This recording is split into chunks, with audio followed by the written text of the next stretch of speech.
everyone, Linda Israel here, and I am sharing with you a junk journal that I'm making as a challenge for the Paper Crafters United. There's several of us that decided to get together and do a collaboration that's from that group, and we decided the first project we would do as a blog hop would be a junk journal. But we had some stipulations. You could not use digital images, nor could you use printed like scrapbook paper. You had to use what was in your stash and make a journal and get it posted. So here's what I've got for my cover of my journal. I have some watercolor paper that was in a pad that I had in my stash. I have a page out of an old dictionary.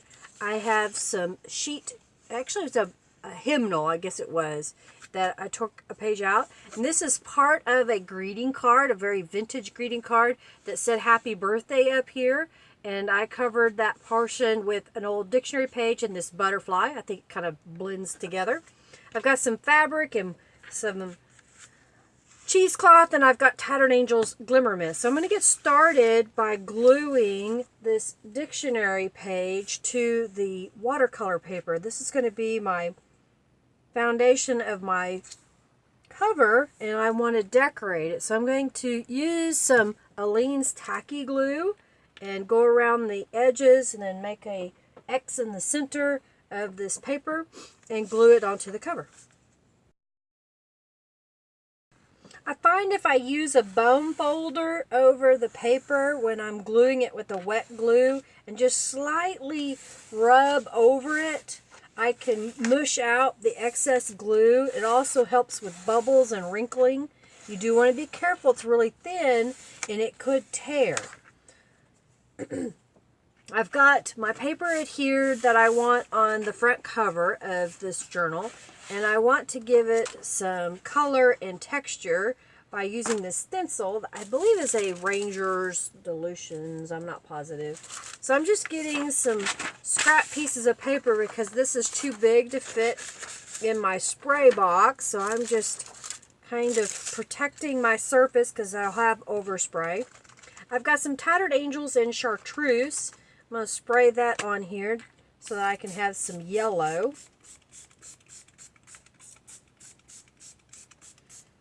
And I did the full cover, front and back. And now I'm adding some Mint Julep.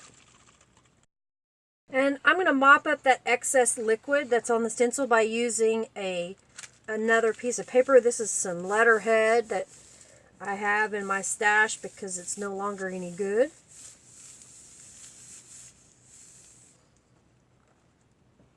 So that'll be pretty for another project. I don't always clean my stencils when I use them with Glimmer Mist. If I know I'm going to be using it with texture paste, then I clean it.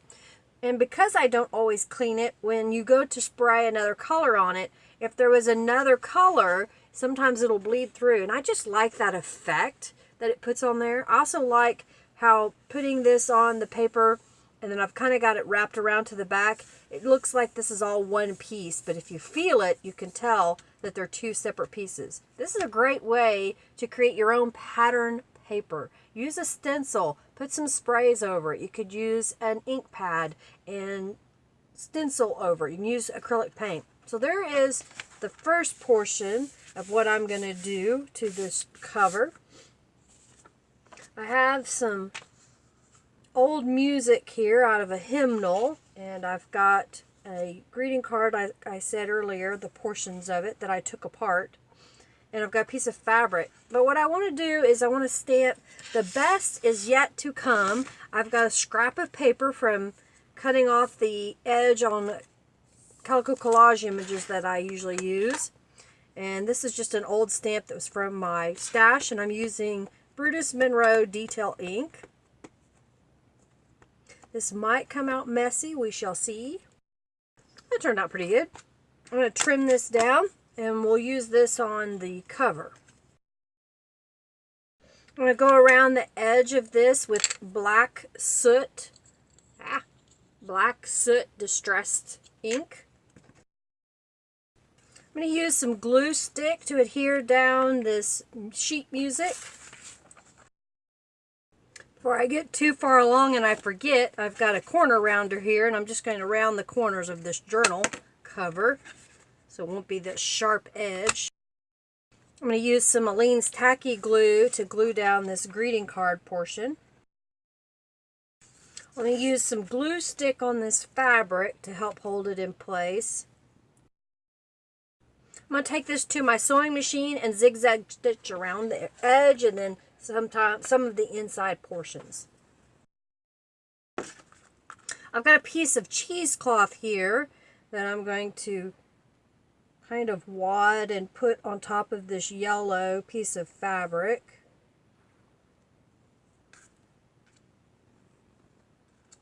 And that's going to go behind my title for the cover of the book. So I'm going to use a lot of glue on my title because it's going to hold the cheesecloth in place. For the inside of this journal, I want to put something on here that kind of covers up some of the stitching and gives the owner or writer of this to add some things. So I've got a couple of little images here, and I'm just going to adhere these on to the journal. And this is a book plate. It says from the library of, and I thought that way they could write their name, and they still have room to put other things at the top. I have my pages ready to go, and I'll show you when we're finished binding the journal what those look like. I've got them pretty much lined up the way that I want, so I've paper clipped them in place with these giant paper clips. So now I'm going to paper clip the cover to the pages in the center as best as possible, and then I will bind it. I'm going to use a pamphlet binding stitch, which is a real simple 3-hole stitch to use to bind pages together. I have one signature in this journal. I think it has about 10 pages. And this journal will measure 6 by 9. I have a little template that I use when I'm punching holes, and basically what I do is I take the height and fold it and make a little piece of paper that I then can punch holes, and keeps me from having my book misaligned. I'm going to use an awl. An awl is a sharp, pointy object. You can use like a needle or a push pin. You want something that will go all the way through the papers and make a big enough hole that you can get your needle through when you want to sew. I have a scrap of some baker's twine that was given to me. It was on a package. So what I've done is I know that it's at least 3 lengths or about, and I'm going to use that to sew. I'm going to start in the center and hang on to the tail, and then go to the top outside.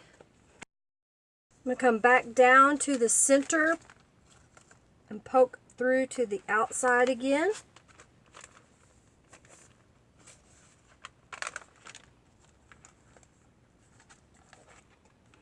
And then down to the bottom, back to the inside. I'm going to take my needle and go under that first thread, and then I will pull these in opposite directions to make sure that they're tight. So I'll see that there's no slack. And then I will tie 2 square knots. I've got a length of some seam binding here that was also a gift, and it had some green tint to it by using Tattered Angel's Glimmer Mist. So I'm just going to wrap this around, sliding it underneath the binding on the cover, and tie it into a bow. And then I'll just cut off the excess. Well, let's have a look at the journal now that it's finished. So you saw the cover, and I've already described that. Here's the inside. This is the envelopes that I glued together. And then inside, I've put in an old photograph journaling card. And this is a pocket as well. When you see the pages that have color on them, that is done with Tattered Angel's Glimmer Mist, and I used a stencil in some cases. Notebook paper, coloring book page, a little paper, or excuse me, a little clothespin. This has got some stickers throughout that were part of the same sticker group. This is a dictionary page that I made a pocket across the bottom. And then this image here is out of an old calendar or a magazine. It was gifted to me. And this is a vintage, true vintage postcard that you can't see because it didn't have the postmark on there, but it's really old. You can kind of tell. But I thought it was pretty and would just be a nice touch to have. This is a card I made using Brutus Monroe stamp, the rose from Botanical Banners in Brutus Monroe ink. And I also sewed a scrap of fabric on here just to add a little interest to the page. So you don't have to have pattern paper, you can use fabric. Here's another one of the stickers.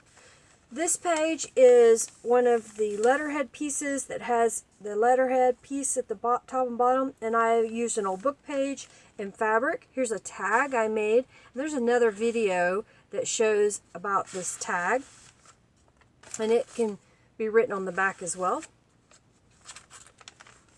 Here's another tag, more notebook paper, another tag here. This paper down here on the bottom was made by stamping and spraying with different things on glossy paper, and it was a scrap I had from doing this years ago, and I thought, well, a pop of color would be pretty there. This is a page out of a Harper's Bazaar type magazine. It's vintage, and whoever gave it to me, it was torn across the top, so I just left it. And then I've added just a little place down here that you can put a journaling card or tuck some memento in there. Notebook paper again. Here's another journaling card that I made that has book page and fabric and a cigar band. Another little tuck spot. An empty pocket here. I've added just one little of those binder clips to have. Another one of those journaling cards I made. This is a craft greeting card that comes blank, and I used a stencil on it with Tattered Angel's Glimmer Mist, and then I sewed this little composition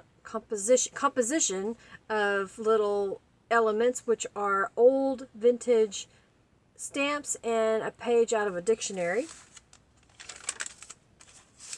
This is a wine label that I've put in here. My mother loved birds. She liked wine too, to come to think of it, but she has passed away, and as a remembrance, I'm going to try to put a bird somehow in my junk journals that I make, whether they sell or they're for myself. Here's another one of the cards. This one I used a sticker from a sticker sheet that I had. This was a sticker that was given to me, and I just attached it to the page. Other side, the coloring book. Here's another pocket. In this pocket, this image is out of a book that's describing flowers and how to grow them, and I just attached it to another scrap of paper and put that in there for journaling. And then there's room in that to add more items. That beautiful stencil again with the Tattered Angel's Glimmer Mist, the back cover. And just as a quick shot, this is what the whole thing looks like. I hope you enjoyed my video. Make sure you check out the other Paper Crafters United that are doing this blog hop. Check the description box below to see where to go next. And of course, if you haven't already checked out the Paper Crafters United Facebook group, I'll have a link in the description box. And if you're a junk journal person and you want a really friendly atmosphere, come over to Friendly Junk Journal People. Come over to Friendly Junk Journal People, and you will meet lots of wonderful, like-minded, crafty people that love to chat and share photos, and we do rakes and whatnot. If you haven't already liked my video, please do. I hope you did like it. And if you did, share it with your friends so they may find it. And of course, if you haven't already subscribed, please subscribe. If you have comments that you would like to make or even questions, use that box down below and leave a comment, and I will get back to you as soon as I possibly can. Thanks so much for watching today. I greatly appreciate each and every one of you. Have a fabulous day. Bye.